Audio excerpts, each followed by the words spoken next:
So Miguel, how did you get the Game Boy Advance with these Pokemon games? Well, in reality, I always do the same thing I always do, and that is ask them if they have anything else for sale aside from what they showed you. And she's like, I think I do. So she went back inside, and after waiting, looking at the dogs, they're just kind of eyeing me down in the yard. She pulls out this Game Boy and she's like, I have this Game Boy, but it's not turning on. I don't know if it works. And then I asked her how much she was asking for it. She said that she was asking $30 for it. And I asked her the general questions, like, when was the last time you played with it? She's like, oh, my kids were playing with it 2 weeks ago, but they just ran out of battery and they can't seem to find the charger anymore. So I was like, oh, okay, so then it does work. She's like, yes, it really does.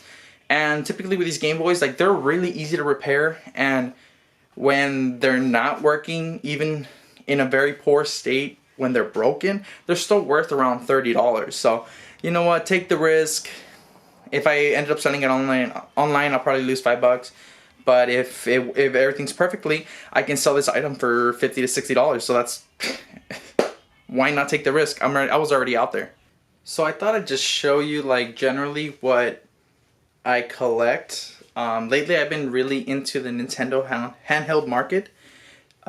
Mainly because, like, the 3DS is going out of style and everyone's buying a Nintendo Switch. The PS5 just came out, the Xbox X Series X, or I don't know what the hell it's being called anymore. And generally, since people want to get rid of their older stuff, they're willing to let it go at a cheaper price. So I think I'm going to show you just typically what I normally see online and what I'm really picking up, just because it still sells for a profit online, and there's still a select few in the valley who are willing to pay the asking price for some of these items. These sell a lot for $40 to $50 on Facebook. I see lots of listings pretty frequently. I want to say at least twice a week I'll see someone. I don't pick them up all the time, but when I do see them with a couple games, it's a pretty good bundle generally.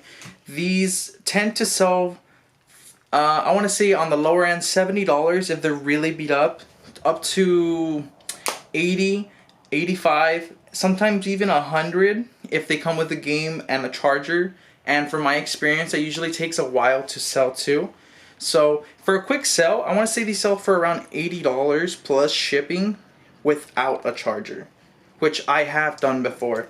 So to be picked up for $40 plus a game, that's actually not a bad deal, because you can then profit, I want to say like an extra $20. So, and then if you want to keep the game, go for it, or sell it for whatever, or slap it on with a bundle, and you can probably get yourself the $90 right there.